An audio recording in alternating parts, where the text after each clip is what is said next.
we spent a lot of time on this show over the last few months, as many, I know, probably podcasts like this around the NFL have done, talking about Ashton Jeanty, one of, if not the most exciting players in college football last year. So we thought we'd bring in his position coach at Boise State. James Montgomery joins the show right now. Coach, thanks so much for jumping on with us. Oh, no problem. How y'all doing? All right, well, let's jump in. Let's just start with this most generic, easy question I can ask you. But what was it like coaching Ashton Jeanty the last couple of years? Oh man, it was like coaching a 20-year-old kid, man. It's he loves to have fun. He's a great dancer, but when it's time to go to work, we did a good job of locking in there and just going to work. But he's awesome to be around, a great kid, great personality, all the good stuff. But it was amazing. Strongest guy on the team as far as weight room and everything else that he does. I mean, we see the pictures. I mean, it looks beyond here as far as what the work he's got to be putting in behind the scenes. Without a doubt, he's definitely probably one of the most pound for pound strongest guys in the country. I mean, 3 whatever on the power clean, 605 on the squat. We pretty much cut him off on the squat. Yeah, I mean, you fall where I'm at for the record. and I'm below. Well, and you fall at just reading through, come so close to Barry Sanders' all-time record. I'm sure that was a point of pride for you and the offensive line and everything in the offensive system. Like, how much was that talked about as you guys started to get to the end of the year? Was that something that you guys were trying to get to, or not something you guys really focused on? Nah, we don't. I mean, we don't talk about, yardage. I mean, we have goals in the room, but, we weren't chasing a record. We were trying to win games and go to the playoffs. And so, I mean, dealing with what we were dealing with, going throughout the season, we didn't talk about outside noise. We just wanted to go play the best football we could play. And so, obviously, if we played good football, the byproduct of it would have been, trying to chase that record. But, obviously, to get to the end of the season and be in range, we did a lot of good things leading up to that. But we didn't talk about it daily or say, hey, we got to go get 134 or one. I'm trying to just stay efficient, stay over 5 yards of carry and make the offense go. So I tried to limit the outside noise as much as possible, because anytime we got on Twitter or anything, that's all you saw was do. So we wanted to make sure we limited it. So, Coach, when you got a player as talented as Ashton Jeanty, the offense is usually going to go through that player, and rightly so. You give that kid the rock as much as possible. I believe it did add up to like 830 touches, and now the backside of that is now it gets to be used against him because and now it's a durability question because he touched the ball so much in college. From what I see, that didn't seem to bother him at all. He seems like a guy who wants the ball all the time. So can you just speak on sort of his durability and why he was a player that it didn't seem like you guys shied away from limiting him at all? I mean, that was a testament to him. I mean, he pretty much lived in here day in and day out. I mean, throughout the past couple of years, because he was used to it. And so kind of the motto we had is, you got to be a pro with your body right now. And so we had a routine and a process that we go through every single week. And he knew he had to be in here at 5:30, 5:45, bothering the trainers, making sure he's going through his progression every day of, hot and cold tub, soft tissue, making sure he was loose, stretched out. And then that was just a daily routine. And then post game, he went through the same routine every single week. And, obviously other things pop up throughout the season. But, I mean, durability was never an issue with Ash because his process was so tight. And so after his sophomore year, that was the biggest challenge for him was we knew the kind of player he was, and we knew he wasn't going to probably play a senior year. And so we said, we got to get you ready to be ready for that next level next year. And so we just went through, just the daily habits of how he had to operate every single day. And it couldn't be like everybody else because he was going to touch the ball more. And so he knew he had to make sure his body was ready to go in every single capacity because, a lot of our offense was him. And so that's why the durability issue was not a big deal because he had a really good process. And then the other piece is he's only 21 years old. He turned 21 on December 2nd. And so, he doesn't have a lot of mileage on his body. You know, he was 20 years old most of the season. Oh, Yeah. I wish I could still be 21. Yeah, well, 31. when I was Take 21, 41. when I was 21, man, wasn't taking care of my body. I know that. But hey, I mean, when you look at Ashton Jeanty, I mean, you can see he elite physique, right? Like this guy at his pro days, he knows he's rocking around with his shirt off. He's letting everybody know. And at the same time, like for you, what's one of the craziest things you've ever seen him do in a weight room? It had to be the squat. It was, I mean, he went down and came up. It was like a hot knife through butter. Like we I mean, the whole weight room was just kind of looking around. I mean, there was plates everywhere. It's a really cool video. I think our strength coach has it, but he gets all the way, you know what I mean, he gets down low and he pops out of there. And I'm just like, God, I mean, we probably could have added probably 50, 60 pounds on there. Like, but I mean, he was already explosive in that whole deal. And so like that was really, really impressive. But the main thing that makes it so impressive is a lot of dudes are weight room strong, but when you can directly apply that hip flexibility and that strength and have that type of contact balance, that's the part that you don't see. You know what I mean? And so a lot of people say they can squat 605, but when you go butt to grass, I mean, and then come out of there like he can, and then it applies to the field, it's special.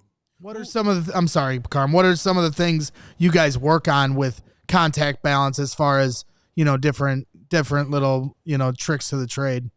I mean, we're always working movements and different things. And so a lot of times when we're working contact balance, we'll have different pads or different things that we're doing to make sure that both feet are in the ground, you're staying square. And a lot of it was just using the cut ball that the D-line uses where they, you know, have to get down. And so we'd use the cut ball just for hip mobility. You know, as we were doing certain things, we'd finish on it. And then he just, you know, he's a natural when it comes to that type of stuff, because just as the way he can come to balance and keep his center of gravity low and then be able to take contact, it's special. I mean, there's not a lot of drills you can work to do that. That's some stuff that's innate. Hit the like button if you can for Boise State running backs Coach James Montgomery with us here on the CHGO Bears Podcast. Appreciate you being here today, Coach. So can you give me when you first saw him, were you like, this guy reminds me of? Did that anything like that pop in your head, or even I guess today he reminds me of whoever? It's a blend of a lot of guys, because you don't see a lot of guys with this power that have his speed, and so I mean, I always think about like some old school guys. I know he has some for the Eagles, some Brian Westbrook in there, some MJD, some Priest Holmes. Those are some old ones, but I mean, with the smoothness, you see a little Alvin Kamara in there. There's some Kareem Hunt in there. There's a lot of dudes in his game that you can see, but I just think he's faster than, you know, a lot of those guys. And so there's not one person that I can pinpoint. I think he blends a lot of different games and a lot of different guys' game into his game, and I think that's what makes him so special. His ability to go speed to power, his ability to take it to the distance, his ability to run people over, his ability to catch the ball out of the backfield. And then the big piece we worked on this year was just his pass protection finish and his ability to do that at a high level as well. And so I think, there's a lot of guys you can blend into his game, but I can't just pinpoint one guy and say he runs kind of like this, you know. Well, how about Ashton Jeanty at the Super Bowl media row saying that he compares his game to Emmitt Smith? I think he's a little faster than Emmett, man. But I think he told our I guy think Clarence I Hill, think build wise and kind of style wise, I can see that similar, but I think he's a little bit more explosive. Yeah. Hey, so correct me if I'm wrong, but his freshman year, you weren't there yet, right? You got there in 2023. So yeah, I got here in 2023. When you took the job at Boise State, did you have any idea what you had there with him? Like, did you, or how long did it take for you to be like, oh, whoa, this guy? I mean, this guy might be top 5 pick in the NFL draft. Nah, I knew. So before I got here to Boise, I was at Fresno State, and so we played them week 5 of the 22 season, and it was his first 100-yard game, and so we're in a tight game going into the fourth quarter, and he kind of iced us in the fourth. I think he had 1 or 2 touchdowns. I know he had 1 for sure, but I think he had 20 carries for like 109, 2 TDs. And so I remember this one run, he was on our sideline. They were driving in the red zone, and I was standing down there, and he breaks like 6, 7 tackles, and he stays up and he runs on our sideline, and I could just hear him flexing and yelling. I'm just like, oh, man. And so I started looking at my program when I got back to the locker room after the game. And so I just wanted to see if he redshirted or if he was a true freshman, because I was like, how is this guy running like this?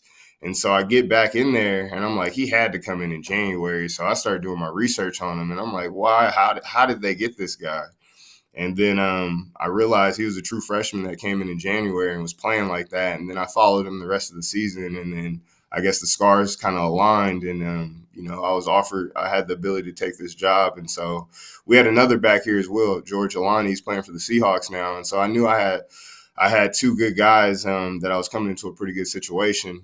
And then as we went through spring and fall, I kind of knew. And then he got thrusted into his position as a sophomore because our lead back, George, who was a senior, he ended up getting hurt on play 2 versus Washington. And he came in and didn't skip a beat. How mature are we talking here, James? I know it's a little bit of a tough spot for you to answer that question, but like for your standard guy who's going in the NFL draft, would you call him a 10, or would you say, I still like to have a little bit of fun? He's a college kid. Nothing wrong with that, for the record. I'm still trying to mature here at 51. I think we all still are. But, I mean, for him to have the type of spotlight he had on him in a town in Boise, Idaho, he couldn't go anywhere. You know, he's extremely mature, because he pinpointed some things in his game, and he came to me and he said, hey, Coach, I want to work on these 3 things. I want to learn deeper in the O-line play. I want to know fronts. I want to know how everything works together. And so, off the field, maturity-wise, I never worried about him. He was a 3.0 student, never late. After his freshman year, he didn't have to go to tutors or academic advising anymore. He's great with his time management. But I think the biggest maturity piece is he saw things in his game, and he came directly to us, and he wanted to work on those things. And even some of the things he even went to Coach Cutter going into fall camp, and he wanted to know why we couldn't have 4-play run rack so he could, get ready to take 4 in a row. So he even wanted to change how we're scripting things to a degree. But maturity-wise, you don't meet 21-year-olds as mature as him, and that's a testament to him and his family. I mean, his family has a military background. His parents are, some of the most solid people you could ever meet. They got 4 kids, and 4 of them or 3 of them now Ash would have been a college graduate, but he's not going to finish up. But they're all productive human beings, and they all, went to school, went to college, and that's 4 in a row. But that's a testament to Pam and Harry. I mean, they're the most awesome people you can meet, and they've raised an awesome family. Yeah. And when you talk about leadership and loyalty, I know it was a big decision for him to stick with Boise State. I know he spoke on that, and for you guys, like, how hard is that to navigate through the NIL era? You want what's best for him, right, as a person, but also what's best for your school, letting him stay and flourish, and now potentially here to be a top 10 pick coming from your school and not leaving. Well, yeah, I mean, he saw how much better he got from, our first year together, to the next one. And so that was something that we preached the whole time, is you can go somewhere else and make a little bit more money, but it's not going to be the money that you're potentially going to make if you stay here and double up. I always say I want all my guys to double up, and that's a lot on me and a lot on them that they have to develop. And so, we're all priding ourselves on wanting to be the best. I want to be the best running back coach in the country, and I want to coach the best running backs. And so Ash knew that, and, he had familiarity with our offense, familiarity with me, and he knew he was going to have the opportunity to be able to get 25 touches a game. If you go to another situation, you don't know exactly how it's going to play out, who they have in their room, or, how comfortable you're going to be with the offense. And he knew we were going to tailor it to make sure we showcased him at a high level. And those are the things we kind of sold to him. You can make 200 extra thousand here, 300 extra thousand here, but you know what you're getting if you stay here. And he knew he was going to be able to leave a legacy here, and he'll probably never have to pay for anything in Boise, Idaho for the rest of his life. Yeah, no doubt. I mean, you're seeing that here on the college basketball level. There's like 2,000 kids in the transfer portal right now, and it's a tough decision. You want to get playing time, but grass isn't always greener on the other side. Trying to figure out and navigate the best thing to do for you, and your career. And with a lot of touches, at Boise State, obviously there's an opportunity for the defense to at times knock the ball out. So I'm just curious about, your viewpoint on his ball security. What can he improve on?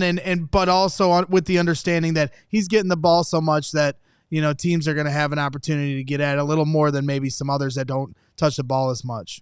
Nah, that was, we went back and forth on that. And I felt like early in the year, we had a really good emphasis on it. And especially that's how you saw him break all those tackles. He was doubled up, had two hands on the ball, and he was curled up. And it's hard to bring him down when his pad level's right and he has two hands on the ball. But obviously, as we went through the season, he had an elbow deal where that kind of hurts. He had to wear a big brace. And so we saw a couple times his brace got in the way of a couple things, but as we smoothed that out and he got used to it, it got better. But, that was one of the things I challenged him on, this season as well, is like, you can't put the ball on the ground. And one of the things that he'd get tired in game and he doesn't want to come out. And that's a testament to him. He's a warrior. And he'd be waving me off at times, and I'm like, Ash, you got to get out of there, man. Like, I can tell just by being around you, you're a little bit tired, but he just never wanted to come off the field. And so, some of it's just, rep after rep, he gets a little bit tired, and then that ball gets loose because he's trying to make a play so bad for the team. And so sometimes you just got to realize, cut your losses, keep two hands on the ball, and then fall forward and get your extra yards. But you don't need to keep fighting and fighting and fighting. Coach, I'm assuming you've been talking to the Bears often. They've been calling to get every piece of detail. Can you confirm or deny that? I mean, I've talked to all 32 teams throughout the season at one point or another, but yeah, I've definitely talked to the Bears a few times. There we go. Hey, looking at your bio, did you play with Marshawn Lynch at Cal? Yeah, I did. We need one Marshawn Lynch story, man. We need 5. Oh, man. One thing a lot of people don't know about Marshawn is he was a 3.0 student, one of the smartest football players I've ever been around, but one of the coolest dudes you could ever play for. Loved his teammates, loved it. And so I got to be with him my freshman year when I was in college. And so I was very fortunate over my career. I got to play with a lot of different guys. I mean, Marshawn, Justin Forsett, Javit Best, Shane Vereen, Chris Ivory. And so I think those times being with those kind of players has helped shape me and see what it looks like over the years. But, kind of Marshawn gets a bad rap and everybody thinks he's this wild dude, but Marshawn's as sharp as they come, man. And so but a really, really, really fun guy to be around. But I don't have any crazy stories, man, because I couldn't really hang out. I was only 18 back then, so I don't have anything too crazy. So no, his transformation in the media has been sensational. I mean, obviously in his playing days, I'm just here so I won't get fined. Everybody had an opinion about that. But now you get to his post career and the things he's doing, making everybody laugh, all the different little bits he's doing. He is phenomenal. I can 100% see him being a 3.0 type student because you can tell he's playing people a little bit with his, the bits he does. He's very funny. Coach, we appreciate your time. It was a lot of fun talking to you. One last quick one, if you don't mind, because we are kind of doing draft talk here, and you guys had an outstanding season. Unfortunately, came to the end against Penn State in that quarterfinal game. I assume you guys were in the running back room extremely worried about helping on Abdul Carter in that game. Just doing whatever you guys could. We're talking about possibly, certainly talented enough to be the number one pick. And then I know he was on the other side of the ball, but anything about Tyler Warren from that game you remember? Just because he's another name that keeps coming up. Yeah, he keeps coming up with the Bears too. So I just wanted to ask you on those two guys. Nah, I mean, Penn State was a heck of a team, man. I mean, defensively on all three levels, they had really good players. I mean, obviously, Abdul Carter, we had to have a plan for that guy just because he was so explosive. And his ability to play linebacker and play the edge position, I mean, because we came out in 12 personnel the first play of that game, and they had shown a different package that whole week, and they had Abdul at the Sam backer spot. We came out in 12, and so we knew that they had tweaked a couple things. But all three levels of that defense, they were really good players. Their safeties fit the run really well all game, and then offensively, I thought they were really creative all season in how they moved Tyler Warren around. But yeah, he had two really big plays versus us. I think he had 2 touchdown catches versus us, and you could just tell how smooth and fluid he was for how big he was. He was one of those guys I wanted to see in pregame just to see how big he was. But I loved, kind of what they did on offense. I thought they did a really good job. They had 2 really good running backs plus Tyler Warren.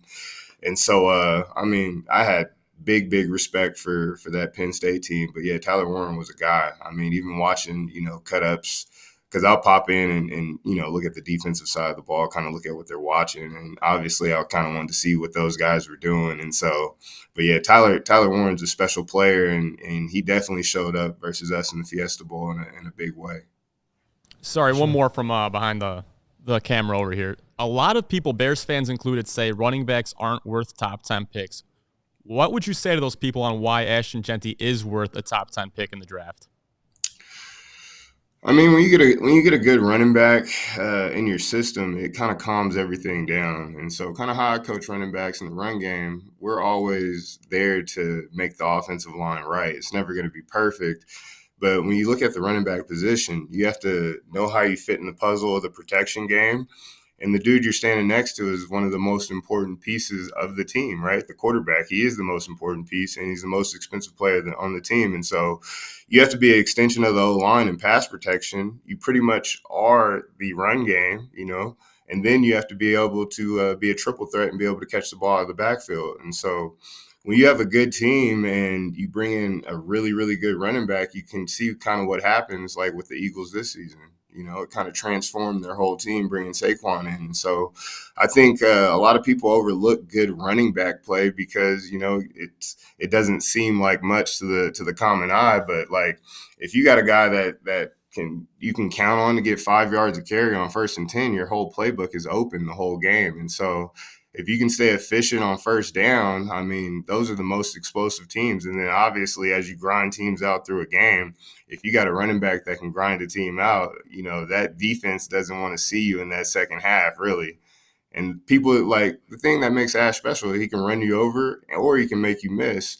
And so, that puts a lot of fear on that back end, those safeties and corners that really don't want to see that over and over and over again. Right. But I think, having a triple threat back into any offense kind of calms it down, and it keeps your playbook really wide open. Coach, that was an outstanding answer to that question. I don't know if I've ever heard that answered that way, but that's a great way. I mean, that was an outstanding way to just lay out all the responsibilities and the touch points of the running back within the offense. Is the blue field an advantage? Do people get like he's going to talk to you until freaked tomorrow, out so by the blue field?